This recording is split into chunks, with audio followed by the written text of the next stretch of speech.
꾸짖고 나를 학대하고 부끄러워하지 아니하는구나라고 친구를 책망합니다. 새 친구가 욥을 찾아와서 어느 누구도 욥을 권면하고 위로하는 사람이 한 사람도 없었어요. 다 너한테 문제가 있으니까 하나님이 너한테 증거를 내리시는 거야. 그러니까 네가 잘못한 게 뭔지 다시 한번 돌아봐. 옆에 다 그런 사람만 있는 거예요. 난 옆에 그런 사람만 있으면 한 대 칠 거야.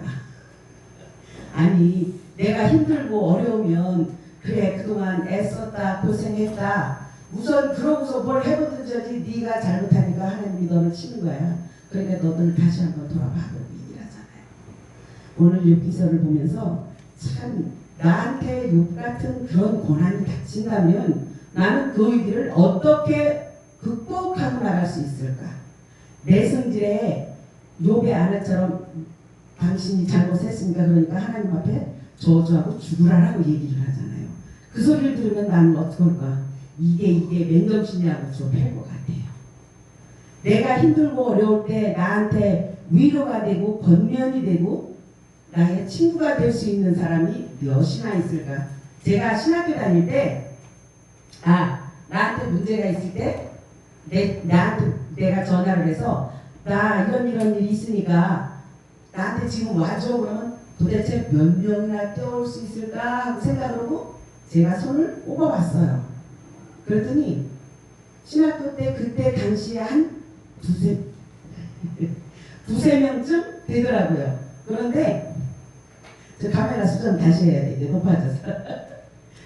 그런데 막상 세월이 지나면서 그 사람들을 상대하다 보니까 다 떨어져 나가고 지금 내 마음에 있는 사람은 한 사람밖에 안 남았어요. 다 내 마음 같질 않구나. 앞에서는 아우 목사님 전도사님 그러고 앞에서 그러면서 뒤돌아서서는 나한테 진정으로 다가올 사람들이 몇이나 있을까 제가 자신을 돌아봤어요. 그러면서 허무하잖아요. 신학교 1학년 때부터 4년 공부했고요. 연구원 3년 공부했고요. 남들은 학술원 2년 하는 거를 저는 3년을 공부해서 도합 신학만 10년을 했단 말이에요.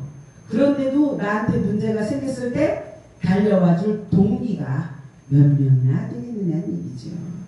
그래서 보니까 나한테도 내가 인생을 헛살았나? 아니면 나 혼자 생각인가? 그런 생각이 들 때가 많더라고요. 오늘 욥기서 주제를 보면 하나님을 섬기는 자, 즉 진실한 예배를 드리는 자가 되라는 것이 욥기서의 주제입니다. 욥은 욥기서 1장 말씀에 보니까 1장 1절에 보니까 우스 땅에 욥이라 이름하는 사람이 있었는데 그 사람은 순전하고 정직하여 하나님을 경외하며 악에서 떠난 자더라. 그렇게 기록하고 있습니다. 야, 하나님이 저와 여러분을 그렇게 축복하시면 그렇게 부르시면 여러분들은 어떻게 반응하실 건가요? 지금처럼 그냥 아멘 그러고 마실 건가요? 아멘 하고 소리를 질러야 그렇죠? 네, 저도 이제 소리 질러 보기로 했습니다. 아멘 하고 소리를 질러야 하나님이 귀가 없어서 못 들으시는 게 아니잖아요. 근데 남들보다 내가 먼저 우리 신학교 다닐 때 내가 지금 그분을 지금 보니까 그분이 그런 모습의 은혜를 받았던 것 같은데 앞에서 교수님이 이렇게 강의를 하면 앞에 앉아갖고 아멘 아멘 아멘 아멘 아멘 아멘 아멘 하는 목사님이 있었어요. 그때는 이제 전도사지. 그래서 내가 앉아갖고 무슨 아멘을 한 번만 하면 되지. 저렇게 많이 해. 왜? 그 다음 얘기를 이어가야 되는데 여기서 아멘을 하니까 그 다음 얘기를 우리는 못 듣는 거예요. 앞에서 술을 기절이니까. 그래서 아니 한 번만 하면 되지 뭘 저렇게 해. 근데 지금 내가 보니까 아멘 아멘을 하고 있더라고요. 아멘 아멘 아멘. 근데 중요한 건 어느 목사님이 그러셨어요. 말씀이 선포될 때에 아멘을 제일 먼저 하는 사람이 축복을 가장 많이 하는 거예요. 남들보다 뒤쳐지면 축복도 뒤온다고 얘기를 하시더라고요. 그래서 지금 저도 아멘을 많이 합니다. 우리는 이제 공부하면서 배울 때 그래요. 저하고 이제 같이 공부한 사람들은 그때 어느 목사님 되는지 모르지만 설교할 때 아멘 하는 거 좋아하지 마세요라고 얘기를 해요. 그래서 왜 그러냐고 하시냐면 물론 은혜가 돼서 아멘을 할 수도 있지만 예배의 흐름을 방해를 하기 위해서 아멘을 하는 경우도 있다라고 얘기를 하면서 그러면서 그거를 너무 좋아하지 말아라. 그러면서 그 예배의 흐름을 방해하는 것은 뭐냐면 내가 하나님 앞에 영광을 받아야 되는데 앞에서 아멘으로 다 치고 나가면 사람으로 인해서 내가 칭찬을 받았고 사람으로 인해서 내가 영광을 받았기 때문에 하나님 앞에 상급이 그만큼 적다라고 얘기를 하면서 그렇게 얘기를 하시더라고요. 처음엔 저 표정도 김영 목사님하고 똑같았습니다. 왜 저런 소리를 하고 계실까요? 근데 한국말은 끝까지 들어야 된다고 했어요. 그렇게 얘기하시더라고요. 우리가 예수 믿는 동기가 있나요? 등산하는 사람들을 보면 등산하는 사람들도 여러 종류가 있습니다. 안만 보면서 무조건 직진하고 가는 사람이 있는가 하면 체력 단련을 하기 위해서 열심히 뛰는 사람도 있고요. 또 자연 경관을 보면서 나무는 어떻고 풀은 어떻고 꽃은 어떻고 하고 보면서 다니는 사람도 있고요. 또 등산하고 꼭대기에 올라가서 먹는 파전의 막걸리가 그렇게 맛있답니다. 저는 한 번도 안 먹어봤는데 그것 때문에 산에 오르는 사람도 있다라고 얘기를 해요. 그리고 또 하나 산에는 관심이 없고 친구 따라 강남 가는 사람도 있다라고 얘기합니다. 여러분 등산할 때 무엇 때문에 가십니까? 보편적으로 아우 너무 아름다우니까 하나님이 이 세상을 얼마나 이쁘게 만들었는지 모르니까 우리 구경 가자라고 구경 가고 그런 사람들이 많아요. 근데 우리 예수 믿는 사람들은 예수를 왜 믿으십니까? 우리 동기 중에 하나가 여자 목사님이신데 결혼을 하고서 7년 동안 애를 셋을 유산을 하셨대요. 애만 들었으면 유산이 되고 애만 들었으면 유산이 되고 그러니까 옆에 있던 사람이 세대 교회 가봐. 교회 가면 아들 낳았는데 그 말 한마디 듣고 예수의 예자를 모든 사람이 교회를 왔어요. 그러고 나더니 아내나 다를까 2년 지나니까 임신을 하더래요. 그래서 하나님 앞에 기도를 했대요. 하나님 지켜주시라고. 그래서 무사히 큰애를 아들을 낳았습니다. 그리고 둘째 딸을 낳았습니다. 그러고 났더니 이제 신앙생활을 또 얼마나 열심히 했을 거예요. 내가 기도했더니 응답받으니까. 그랬더니 한참 지나고 나니까 내가 하나님 앞에 이 은혜를 어떻게 갚아야 할까요? 여러분들 그런 생각 해보셨습니까? 그냥 우리는 여러분들은 안 그렇겠지만 저는 그랬어요. 그래 돌아가는 일이니까 하나님 감사합니다. 그냥 거기서 끝냈지. 하나님 이 은혜를 어떻게 갚아야 할까요? 라고 생각을 해본 적이 별로 많지는 않아요. 그런데 그분은 하나님 이 은혜를 어떻게 갚아야 할까요? 라는 마음이 어느 날부터 오기 시작하더래요. 그래서 그 부분을 놓고 기도를 하다 보니까 신학을 해서 주의 일을 해야 되겠다라는 마음이 오더래요. 그래서 신학교를 오셨다라고 얘기를 하시더라고요. 그런데 그 아들은 괜찮은데 딸이 늘 기도 제목이에요. 여기가 별로 안 좋아서 늘 기도 제목이에요. 그럼에도 불구하고 그 목사님은 예수 믿은 거로 인해서 예수 때문에 자녀들이 얻은 거로 인해서 하나의 이름은 성령님의 은혜, 하나님은 예수님의 은혜. 이름이 그래요. 성은이 예은이. 그러니까 정말 그 목사님을 이렇게 바라보고 있으면 정말 대단하다. 어떻게 예수님의 은혜를 갚을 생각을 하고 살았을까? 우리 그래 그냥 나 때문에 오신 거니까 우리가 죄인 되고 구원해 주시라고 오신 거니까 그냥 하나님 감사합니다 하고 살았지 그 은혜를 어떻게 보답할까요? 라고는 저는 사실 그렇게까지 생각을 해본 적이 없었어요. 근데 그때 우리 이제 전도사 때인데 그 말씀을 듣고 제가 다시 한번 돌아봤습니다. 그랬더니 아까 우리 찬양했죠. 모든 것이 다 하나님의 은혜더라. 모든 것이 다 은혜예요. 산에 오른다는 것은 대단히 힘든 일입니다. 쉽지 않습니다. 땀과 인내를 요구합니다.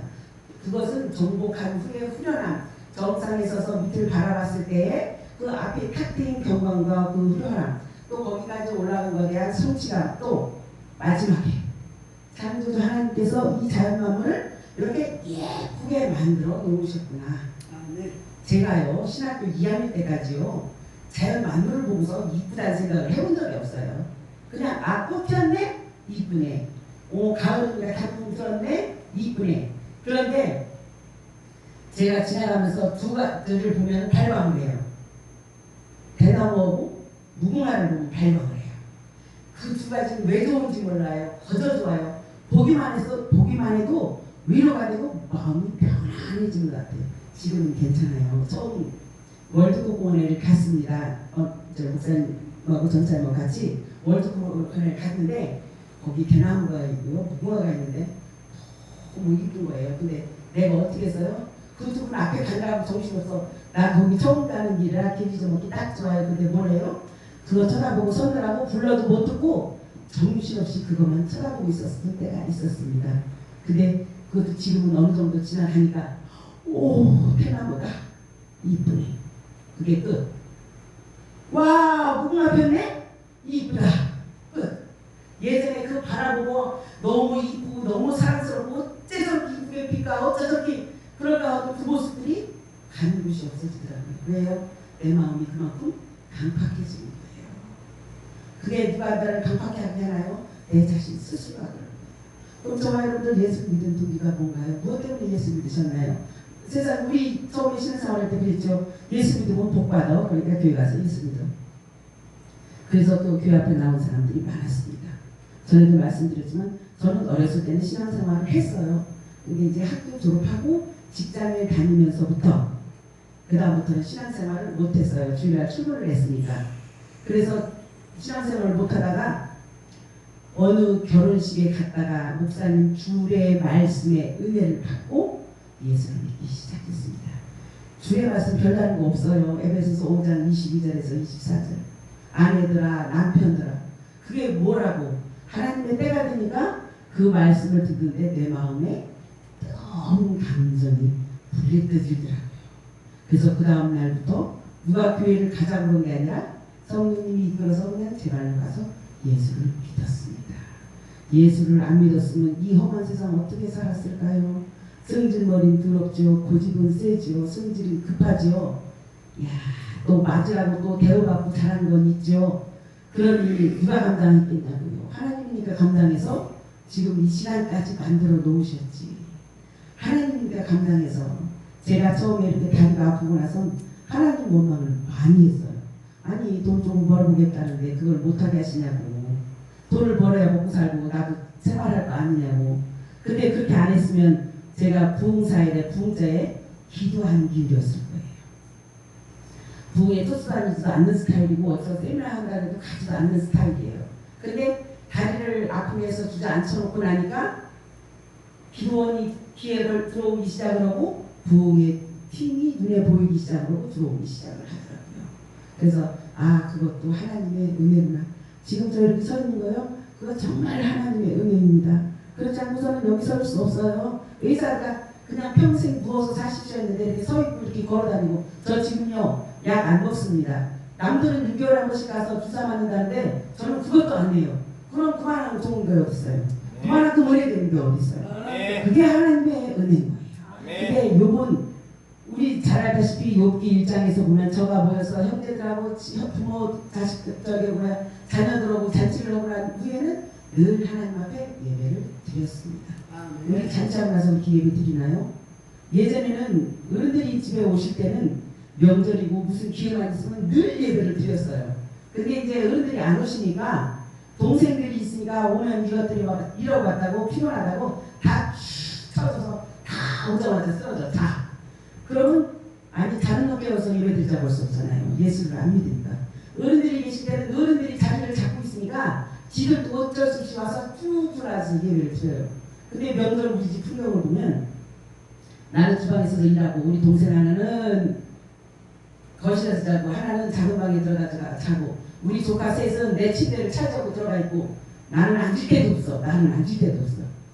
그렇게 명절 풍경은 그래요. 그래도 이제 엄마 아버지 이제 기일만 되면 안 드려도 되는 추도 예배를 저는 그 동생들 때문에 어쩔 수 없이 드려요. 왜? 그래야 저들이 예수를 들으니까.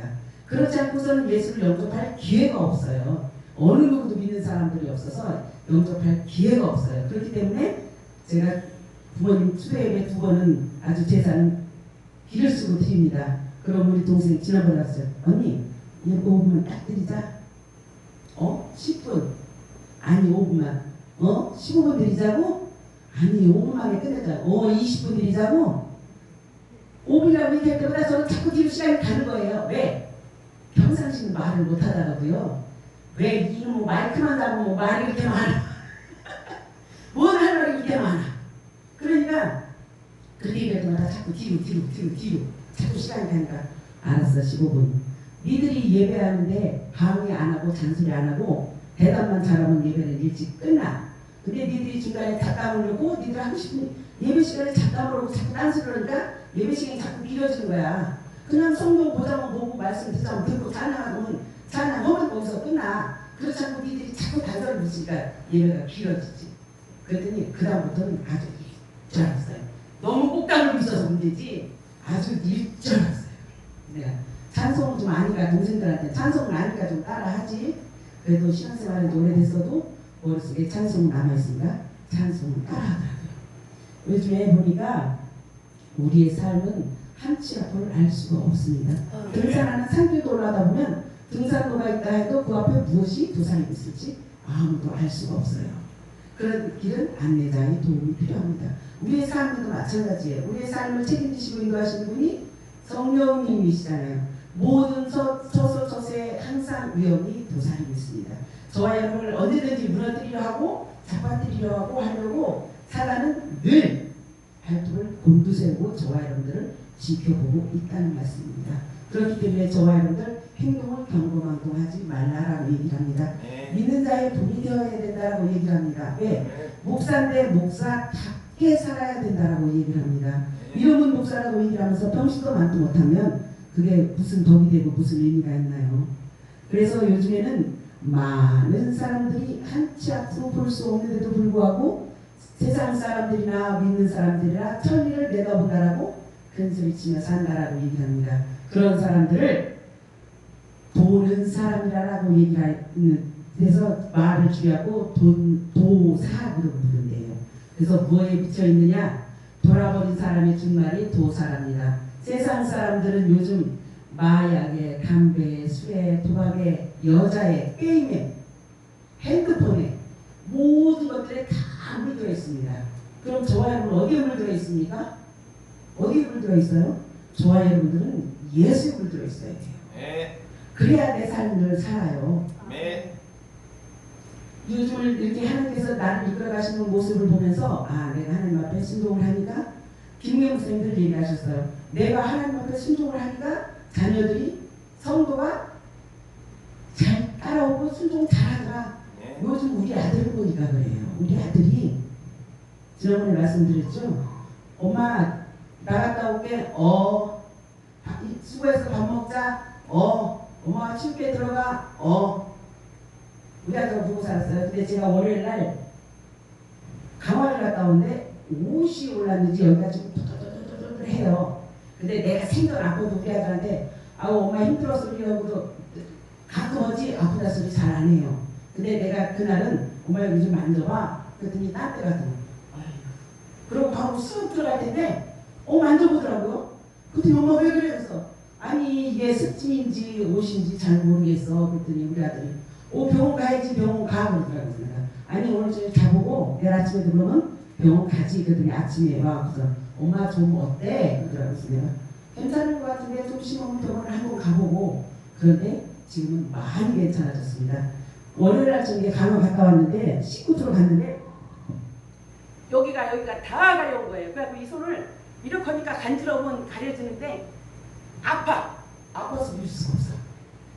간지러워서 문질렀더니 아파서 밀 수가 없는 거예요. 건드릴 수가 없을 만큼 아프면서 그러더라고요. 그런데 여기다가 크림을 발랐더니 좀 진정이 돼서 그런지 밤에 잠을 잘 수가 있었어요. 그랬더니 아침에 일어나서는 많이 지금 그래도 좀 남았는데 많이 가셨어요. 옷 오는 게 맞구나. 호두를 제가 껍데기째 있는 걸 만졌어요. 아니 저 어려서부터 호두 그렇게 다 까먹기도 하고 지난번에 강화 가서 보면 그 호두를 만졌거든요. 근데 이번에 만지는데 저 목사님이 목사님 그거 만지면 옷 올라? 그러니까 난 괜찮아. 그랬더니 옷이 올랐어요. 야, 습진이면 손가락만 새겨야죠. 근데 양쪽 무릎이 똑같이 생겼어요. 여기 배 부분도 똑같이 났어요. 여기 손처럼 습진 생긴 것처럼. 배에 습진 생길 일은 없어요. 무릎에 습진 생길 일도 없습니다. 거기다가 이 등짝 쪽으로도 똑같은 게 생겼어요. 그래서 옷이구나. 그래서 말씀드렸더니 가니까 옷 지난번에 저기 했던 약을 주셔서 먹었더니 눈에 보이게 많이 들어갔어요. 간지럼도 아픔도 많이 사그러들었어요. 옷이구나. 건강 자신하지 말라고 얘기를 하려고 하는 거예요. 건강하고 자신만만하게 있다가 우리는 늘 뒤통수를 맞죠. 문제는 세상 사람들은 술에 도박에 도름에 핑계대면서 빠져들어갑니다. 저와 여러분들은 예수에 그렇게 미쳐야 된다라고 얘기를 합니다. 왜? 그래야 예수에 미치지 않고는 수혜를 할 수가 없어요. 예수에 미친 사람은 하나님께서 다 책임져 주시더라고요. 사도 바울은 고린도 후서 5장 13절에 우리가 만일 미쳤어도 하나님을 위하여 미친 것이고 만일 정신이 온전하여도 너희를 위한 것이 아니니 하나님을 위하여 정신이 온전한 것이다. 그거에 대해서 우리 잘 아는 솔로몬은 전도서 9장 3절에 모든 사람의 결국이 일반인 그것은 해 안에서 모든 일 중에 악한 것이니 곧 인생의 마음에 악이 가득하여 평생에 미친 마음을 품다가 후에는 죽은 자에게로 돌아갈 것이다 라고 얘기했습니다. 인생론을 전개하면서 세상 편에서 보면 당연한 말인 것처럼 보입니다. 그러나 인간의 삶은 고귀한 것입니다. 왜요? 저와 여러분의 삶은 하나님이 주신 것입니다.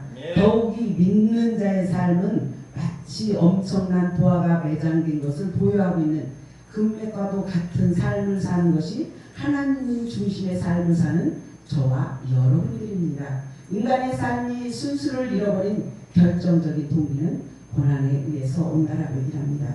고난이 존재하는 한 온전하고 지속적인 평안을 유지할 수 없습니다. 그런데 고난은 하나님의 저주에서 비롯된다라고 성경은 기록하고 있습니다. 그러나 하나님의 저주는 하나님이 원하시는 것이 아니라 인간이 하나님을 배신함으로부터 시작됐습니다. 배반이 없으면 저주도 없고 저주도 없으면 고난도 없습니다. 고난의 문제는 나한테 문제가 생겼을 때는 무엇으로 풀자? 순종함으로 풀자. 하나님이 원하시는 삶을 살고 하나님이 원하시는 뜻을 갖자라는 얘기입니다. 믿는 자의 삶이 어떠해야 되는지를 보여주고 있습니다. 근데 호세아에서 보면 호세아 1장에 호세아가 하나님 앞에 묻잖아요. 하나님, 저 악인의 형통함이 왜입니까? 왜 믿는 우리들은 이렇게 힘들게 사는데 저 악한 사람들은 더 잘 살고 더 부하게 살고 더 행복하게 살고 그러고 얘기를 하잖아요. 근데 저와 여러분들에게 닥친 고난의 문제는 아담과 하와의 배반과 타락에서부터 시작해서 자연스럽게까지 즉 원죄에서부터 시작해서 지금까지 자연스럽게 흘러오고 있다라고 얘기를 합니다. 그런데 이 배반에서 순종으로 타락에서 순수의 길로 회복되는 것이 하나님의 은총이라는 말씀입니다. 이 하나님의 은총은 현재적 천국에서 시작해서 영원한 미래적 천국까지 미래의 천국까지 이어지는 것을 하나님이 은총이 있다라고 얘기를 합니다. 현세적 고난에서 하나님의 은총을 대하는 것이 순수한 것이다라고 얘기를 합니다. 이 순수를 회복하기 위해서는 현재적 천국을 소유할 수 있어야 하며 현재적 천국은 하나님을 대면하는 영적인 성장에서 나타난다라고 얘기합니다. 우리가 어린아이가 나와서 자라면서 성장을 해야지 어린아이가 그대로 있으면 그거는 그냥 바보라고 얘기를 합니다. 모자라다라고 얘기를 합니다. 근데 우리 엄마들은 대부분 그래요. 아유 뱃속에 있을 때가 편했어. 누워있을 때가 편했어. 그건 바보지 뭐예요. 애가 낳았으면 커서 성장을 해서 자기 몫을 해야 되는데 뉘어놓고서 왜 엄마가 힘드니까 누워있을 때가 편해. 아이고 아장아장 걸을 때가 좋았어. 뛰니까 더 힘들어. 그런데 애나 믿는 성도들이나 다 성장을 해야 하나님 보기에 아름다운 순수를 밟아가는 것이다 라고 얘기를 합니다. 오늘 욥은 복음의 비밀을 알았습니다. 오실 주님에 대한 순수한 회복을 기다리면서 욥은 기대하고 있었습니다. 그리고 또한 그리스도의 믿음의 실체를 증거하면서 믿음의 실체는 오실 주님에 대해서 순수한 마음으로 기대했다라고 얘기합니다. 신명기서 8장 2절에 보니까 내 하나님 여호와께서 이 40년 동안에 너로 광야의 길을 걷게 하신 것을 기억하라. 이는 너를 낮추시고 너를 시험하사 내 마음이 어떠한지 그 명령을 지키는지 암이 지키는지 알게 하려 함이라. 아멘. 저들이 불순종함으로 인해서 40년 동안 광야 생활을 하게 하면서 저들이 내 앞에 순종하는지 불순종하는지 보게 하기 위해서 그 광야길을 걷게 하셨다라고 얘기를 해요. 열조에게 맹세하신 땅 가나안을 눈앞에 두고 고난의 실체가 밝혀지는 내용입니다. 우리에게 고난이 있습니까? 그러면 그러잖아요. 아이고 무슨 문제가 있는지 하나님한테 기도해봐. 집에가 그렇게 문제가 생기면 그거 분명히 기도해야 되는 문제야. 제가 얼마 전에 우리 아들이 멀쩡히 저녁을 저랑 잘 먹었어요. 그런데 좀 이따 나와서 엄마 배 아파 그러더라고. 그래서 왜? 참 무뚝뚝한 말이야. 어디가 아프다니라. 그래서 왜? 그랬더니 엄마 나 좀 소화제 좀 줘봐. 그러더래. 그래? 어떻게 아픈데? 그랬더니 꼭 찌른대요. 그러면서 체한도 갔대. 그래서 소화제 줄까? 콜라 먹을까? 콜라 줄까? 그랬더니 콜라 먹지 뭐. 그러기 전에 어떻게 아픈데? 라고 하면서 내가 속으로 하는 말, 하나님 뭔지 모르지만 제가 잘못했어요. 하나님 뭔지 모르지만 제가 잘못했어요. 저 창피한 일이지만요. 저 신앙생활을 제가 30년이 넘었는데 저 그렇게 고백해본 거 처음이에요. 하나님이 그렇게 하는 거에 그게 하나님의 뜻이라는 걸 바로 캐치하고 이번이 처음이에요. 나중에 지나면 그냥 캐치를 하죠. 근데 그 자리에서 바로 캐치하고 이번이 처음이에요. 그래서 하나님 뭔지 모르지만 잘못했어요. 혼자 속으로 내놓고 우리 아들 이제 콜라를 갖고 들어가서 자꾸 들어가더라고요. 그래서 방에 들어가지고 앉아서 하나님 뭔지 모르지만 잘못했습니다라고 기도를 시작을 했는데 하나님하고 약속한 기도 시간이 보니까 지났더라고요. 명절에는 동생들이 있어서 제가 명절 전에 기도하면서 하나님 앞에 기도를 했어요. 명절 때 식구들 있는데 유난 떨면서 기도한다라고 그냥 이틀, 2, 3일만 하나님 쉬겠습니다. 그러고서 명절 지나고 나면 다시 기도하겠습니다 했는데 아무도 없고 나랑 아들이랑 둘이 있는데 명절 뒷설거지를 하다가 기도하는 하나님과 약속한 기도 시간이 지난 걸 몰랐던 거예요. 그러다가 밤이 들어서 기도하면서 시간을 딱 봤더니 하나님과 기도 약속한 시간이 지났구나. 그래서 이제 기도 간단하게 하고 마무리하고 이제 우리 아들 방에 갔습니다. 어디가 어떻게 아파? 이제 기도를 하고 배에다 손을 딱 얹어서 살짝 눌렀어요. 우리 아들 엄마 그렇게 해서는 안 아파? 그러는 거야. 그래서 왜? 그러면서 기도하면서 온 배를 다 만졌어요. 엄마 안 아파. 그럼 어떻게 아파? 그러니까 아니 아까 아팠는데 안 아파. 그럼 일어나 앉아봐. 안 아파. 다행이네. 다행이네. 이제 그래놓고 내가 속으로 하나님 감사합니다. 우리 아들 말 엄마 극체했었나봐. 이 그린다며. 그거하고 싸울 일 아니잖아요. 그거하고 싸울 일 아니잖아요. 나는 내 사명만 하면 되니까. 그러더니 지금까지 괜찮아요. 그래서 하나님이 이제 참 얼마나 미련하면 이제 하나님이 간섭하신 걸 이제서 그렇게 금방 캐치한 건 이번이 처음이에요. 또 어느 정도 지나가고 나서 그것이 어느 정도 지나가고 난 다음에 하나님 잘못했습니다를 했는데 이번에는 그냥 바로 하나님 잘못했습니다가 자동으로 나오더라고요. 그래서 내가 그래서 하나님이 깨어있어야 된다는 얘기를 하시는구나. 하나님의 세미한 목소리도 귀를 기울여야 된다고 이래서 말씀하시는구나. 참 미련하죠. 목사 안수 받은 지가 10년인데 얼마나 미련해요. 얼마나 고집세고 얼마나 미련하면. 그래서 이번에 그 일을 통해서 또 그 전에 지금 우리 아들을 통해서 하나님께서 생전하고도 저희 엄마가 아프든지 그러지 말 조금 못해서 죽어나가도 모르게 우리 식구들이에요. 왜? 각자 밥 먹고 방에 들어가면 아침에 일어날 때까지 얼굴 볼 일이 없어요. 그런데 우리 아들이 엄마 날씨가 추운데 하고 와서 방문 열어보고 보일러 틀어준다 그러고 엄마 더운데 에어컨 안 틀고 있어요? 그 틀고 있어? 그러고 열어보고 쟤 뭐지? 쟤 왜 저러지? 쟤 왜 저래? 잘못 먹었어? 제가 그럴 정도로 하나님께서 우리 아들을 그렇게 확 바꿔주셨어요. 아주 확 바꿔주셨어요. 아침에 이렇게 나가면 엄마 나갔다 올게 그러고 우리 아들 말 그게 다 하거든요. 근데 지금 조심해서 다녀오셔. 많이 변했죠. 많이. 그래서 내가 이래서 사람이 이뻐하는 사람을 하나님이 이뻐하신다는 거구나. 하나님께서 내가 주의라니까 우리 자녀들을 그렇게 만들어가시는 거예요. 욥은 그 삶을 통해서 예배를 늘 하나님 앞에 드리는 자였습니다. 그러니까 자기 몸에 욕창이 생기고 가지고 있는 모든 것을 다 하나님이 다 취하신 뒤에도 한 번도 하나님을 원망하는 모습이 없습니다. 친구들 셋이 와서 하나님을 앞에 네가 잘못하고 있으니까 그런 고난이 있는 거니까 너 회개하라는 얘기를 하고 욥이 하나는 그냥 하나님 저도 죽어버리라고 왜 살아있느냐라고 얘기를 하고. 그런데 욥은 뭐라고 얘기해요? 주신 이도 여호와시오 취하신 그 여호와시. 아멘. 저와 여러분들 그럴 수 있나요? 저는 못할 것 같아요.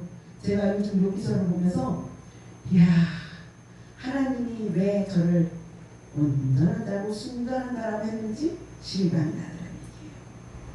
나 저 집 하나 있는데 그거 하나님이 달랑 뺏어가고 너는 하나님 앞에 순종하고 있어 그러면 집도 절도 없이 어떻게 순종하고 있고 어떻게 하고 있으라고 저를 그러고 원망하고 불평할 거란 말이에요. 그런데 욥은 자기 몸에 욕창이 생겨서 기와장을 가지고 몸을 긁으면서도 주신 이도 여호와시요 취하신 이도 여호와시라고 해요. 저와 여러분들 그런 열정이 있습니까? 그런 믿음이 있습니까? 고난의 의미는 낮추어서 저를 시험해 보았다라는 뜻에서 온다라고 성경은 기록하고 있습니다. 삶의 목적이 육적인 것에 있지 않냐고 영적에 있는 것을 알게 하게 하기 위해서 저들의 고난이 오게 했다라고 신명기 8장 3절에 기록하고 있습니다. 그런데 고난의 시기에 대해서는 로마서 8장 13절에 현재의 고난은 장차 우리에게 나타날 영광과 좋게 비교할 수 없다라고 얘기합니다. 고난 뒤엔 축복이 올 것이다라고 얘기합니다. 예전에 와서 제가 말씀드렸어요. 힘들고 어려워서 하나님 너무 힘들고 지쳐서 이렇게 왜 이렇게 힘들게 살아야 되냐고, 하나님 이렇게 꼭 살아야 되냐고, 힘들어서 나 죽겠다라고 얘기를 하니까 하나님께서 내 짐이 그렇게 무겁고 힘이 드냐? 난 너 때문에 내 아들도 죽였어. 그거 너 때문이야. 딴 사람 때문이 아니야 라고 복음서가 1640장을 저한테 주셨어요. 내 삶이 무겁고 힘이 드냐? 주를 보라. 하나님이 그걸 저에게 주셨어요. 야, 그 말씀을 듣는데요, 감사하더라고요. 우리는요, 믿음에서 그때그때 캐치하지 않냐고, 그때그때 만져주지 않냐면 망각의 동물이라 다 잊어먹고 살아요. 근데 중요한 건 그 말씀은 절대 안 잊어먹더라는 얘기예요. 내가 힘들고 어려울 때 주셨던 말씀, 그 말씀은 절대 잊어먹지 않더라는 말씀입니다. 고난의 목적은 히브리서 12장 7절에 보니까 하나님의 아들과 같이 대우하기 위해서 너에게 고난이 있다라고 얘기를 합니다. 예수 그리스도의 영광에 동참하기 위해서는 고난에도 함께 동참하게 하기 위함입니다. 히브리서 12장 7절에 보니까 고난을 주신 목적을 그의 거룩하심에 참여하기 위해서 저와 여러분들에게 고난을 주셨다라고 얘기합니다. 영적인 흐름은 창조의 본성을 순수함에서 흐르고 있습니다. 우리는 예수 그리스도의 보혈의 은총에서 그 은총을 통해서 우리의 순수함을 회복하라라고 얘기를 합니다.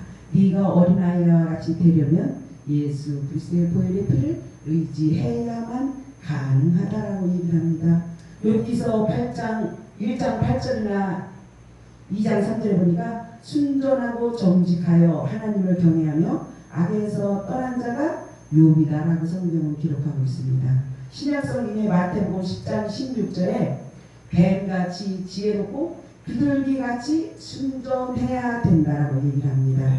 양을 이리대에 보내는 것 같은 주님의 아픈 마음이 비교되어 있습니다. 아무리 지혜가 부족하기로 뱀의 지혜를 닮을 수는 없지 않습니까? 우리 기도하잖아요. 솔몬 같은 지혜를 주시라라고 얘기를 했을 때 뱀의 머리가 될지언정 꼬리는 되지 않고 하찮은 곳에 꼬리는 되지 않게, 하찮은 곳에 머리는 될지언정 꼬리는 되지 않게, 즉 존귀하게 높여주고 존귀하게 사용해 주시라 기도를 하잖아요. 악이 섞이지 않은 상태에서 우리는 삶을 살아야 된다고 얘기합니다. 제가 우리 손녀딸을 놓고 기도할 때마다 하나님, 내 눈에서 보이지 않으니까 내가 저를 지킬 수는 없잖아요. 엄마도 아침 저녁으로 보니까 지킬 수 없잖아요. 근데 하나님은 1년 365일 하루 24시간 동안 주무시지도 아니하고 졸지도 아니하시고 우리 손녀딸을 향하여 보고 계시잖아요.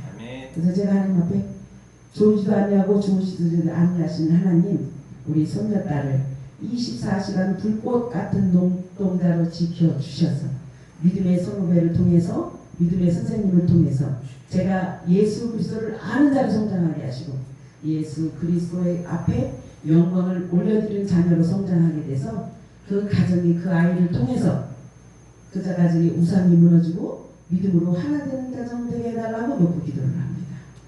그러면서 기도하면서 잘못 서운할까봐 아주 조심조심하고 기도를 해요. 이게 서원 기도가요, 그냥 무심코 툭 나오는 거지 내가 서운을 해서 서운하는 게 아니에요. 그렇기 때문에 다른 거에 대해서 내가 이렇게 조심을 하는데 우리 수녀딸 기도할 때는요 아주 한자 조심해서 하나님의 뜻이 어디 있는지 모르지만 내가 잘못 서운해 놓으면 그것도 그렇잖아요. 하나님은 서운하신 거 절대 허투루 안 들으세요. 그래서 다른 부분에 대해서보다 우리 손녀딸에서 기도할 때는 제가 그 부분을 많이 신중하게 기도를 하고 있습니다. 악에서 떠나 하나님을 경외할 수 있는 조건은 순전하고 정직해야 된다라고 얘기를 합니다. 아까도 말씀했잖아요. 욥기서 2장 9절에 그 아내가 이르되 당신이 그래도 자기의 순전을 굳게 지키겠느냐 하나님을 욕하고 죽으라라고 얘기합니다. 그런데 거기서 욥의 부인이 죽으라라고 얘기한 걸 주목할 것이 아니라 부인도 인정한 하나님을 향한 욥의 순수함을 성경은 기록하고 있다는 얘기입니다. 욥에게 닥쳐온 엄청난 고난은 모든 재산이 다 사라졌습니다.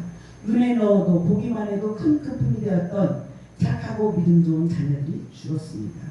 본인은 머리끝부터 발바닥까지 악창이 생겨서 살 속에 구더기가 더블거리는 육체적 질병 속에서도 우리가 하나님께 복을 받았은즉 재앙도 받지 않겠느냐라고 고백하는 욥의 신앙이 이 시간 저와 여러분들의 신앙이 되길 주님의 이름으로 축복합니다. 욥은 고난의 본질을 알고 있었습니다. 육신에 다가오는 고난은 저주의 대가이며 그 저주는 하나님을 배반한 원초적인 보응이라는 것을 욥은 깨달았다는 말씀입니다. 깨어있다라는 겁니다. 욥은 어리석지 않고 원망을 하지 않았다라고 성경은 기록하고 있습니다. 육신 안에 있는 저주와 믿음 안에 있는 복을 구분할 줄 알았다는 말씀입니다. 우리가 힘들고 어려울 때 왜 나한테 오는 고난이냐고 우리 찬양하잖아요. 왜 하나님 나한테만 이런 거 고난을 주시냐고 얘기하잖아요. 그런데 성경은 그곳에서 고난 뒤에는 정금같이 나오리라는 더 많은 축복, 더 귀한 것을 주기 위해서 고난이 있다라고 얘기를 하는데 우리 앞에 있는 그 고난이 지나고 나면 티끌처럼이지만 우리 앞에 산재에 있을 때는 태산보다 더 높아 보이기 때문에 우리는 원망하고 불편한다라고 얘기합니다. 욥기서 6장 14절에 보니까 피곤한다는 전자 경외하기를 패한 자가 피곤하다라고 얘기를 합니다. 그 다음에 6장 21절에 인생이 어찌 하나님 앞에 의로울 수 있겠느냐. 하나님 앞에 의로운 사람은 아무도 없다라고 욥기서는 기록하고 있습니다. 욥의 신앙은 부활체를 인식하고 살았습니다. 구속자이신 메시아 하나님이 반드시 이 땅에 오실 것을 알고 인식하고 살았습니다. 또 부활체의 육신으로 그 구속자를 보게 되리라는 것도 알았습니다. 욥은 족장시대 사람이고 이 당시에 나이가 200세 정도 됐다라고 얘기를 합니다. 족장시대에서 욥의 신앙은 메시아를 기다리는 사상이었습니다. 우리는 다시 오실 메시아를 기다리고는 있습니다. 그러나 욥처럼 순수하거나 순전한 마음으로 기다리는 것이 아니라 내 삶이 힘들고 어려우니까 하나님 어서 오십시오. 하나님 어서 오십시오. 이 어려움과 곤고 속에서 이 환경에서 하나님 나를 건져주시옵소서. 마르나타 주 예수로 오시옵소서 아니에요. 이 고난과 위기에서 건져줘라고 기도하는 게 목적이에요. 제가 예전에 처음에 예수를 믿을 때는 하나님 나 그만 살면 안 될까요? 그냥 하나님 나 데려가시죠. 그런데 어느 날 기도를 하는데 너 정말 죽을 수 있겠니? 마음에 그런 마음이 와요. 그때 우리 애들이 어렸어요. 그잖아. 아니요 하나님 애들 키워놓고요. 애들 키워놓고요. 나는 죽으면 그만이지만 이 어린애들 어떻게 해요? 내가 낳는데 애들 키워놓고요. 그러고 나서 얼마큼 지나고 나서 또 힘드니까 하나님 앞에 하나님 나를 빨리 데려가세요. 또 기도를 하는 거예요. 그러니까 너 자식들 놓고 올 수 있니? 하나님 잘못했습니다. 애들 키워놓고요. 그리고서 그 다음부터는 지금까지 그 소리를 안 했습니다. 이야 그럴 때는 응답 잘 하시더라고요. 하나님 응답 잘 하시는데 그럴 때는 어쩜 그렇게 응답을 잘 하시는지. 그러고 나서 내가 나중에 내 입으로 고백한 게 이제 애들이 다 크고 직장 다니고 제 할들이 다 하니까 하나님 이제 나 죽어도 괜찮아요. 이제 나 데려가셔도 괜찮아요. 그 데려가시는 길이 저 위가 아니라 십자가의 길로 신앙의 길로 목회자의 길로 끌어다 놓으셨어요.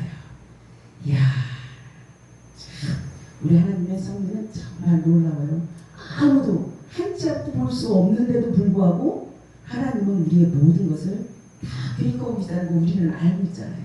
그럼에도 불구하고 거기에 순종하지 못하고 거기에 의지하고 따라가지 못하는 삶이 또한 내 삶입니다.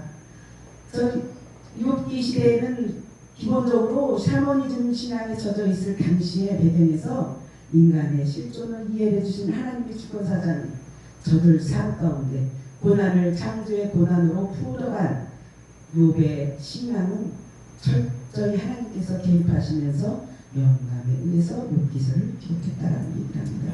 하나님께서 간섭하시고 하나님께서 책임지실 것을 욥기서 1장에서부터 42장까지 욥은 다 알고 있었다라고 얘기를 합니다. 그러면서 욥이 장차 본인에게 있을 고난을 욥기서 23장 10절 이하에 보니까 고난을 연단으로 단련으로 받아들였고 그 결과를 정금으로 받아들였다. 그렇기 때문에 욥의 신앙은 부활의식에 대한 신앙이 있었고 다시 오실 메시아에 대한 신앙이 있었다라고 성경은 기록하고 있습니다. 욥은 자신이 처한 극한 상황 속에서도 자신을 내버릴 수밖에 없는 하나님의 마음을 아파했고 하나님이 나를 이렇게 고통 가운데 뒀을 때는 하나님의 마음은 오죽하겠냐라고 욥이 하나님을 돌아봤다는 말씀입니다. 자신은 결코 하나님을 떠나서 할 수 없다는 것을 인식했습니다. 또 하나님을 향한 순전한 마음을 처음부터 끝까지 한 번도 배반하지 않냐고 지킨 사람이 욥입니다. 하나님의 주권에도 절대적으로 순종했습니다. 그러면서 욥의 가장 큰 축복의 신앙은 오늘 말씀의 결론입니다. 욥기서 42장 5절에 보니까 내가 주께 대하여 귀로만 들었사옵더니 이제는 눈으로 주를 배웠나이다. 아멘. 눈으로 주를 뵙는 저와 여러분들 되시길 주님의 이름으로 축복합니다. 아멘. 우리의 삶을 날마다 하나님 앞에 하나님 감사해라고 날마다 고백할 수 있는 그런 삶이 되시기를 주님의 이름으로 축복합니다. 아멘. 기도하겠습니다. 사랑의 하나님 감사합니다. 이 시간 부족한 여중이 욥기서를 가지고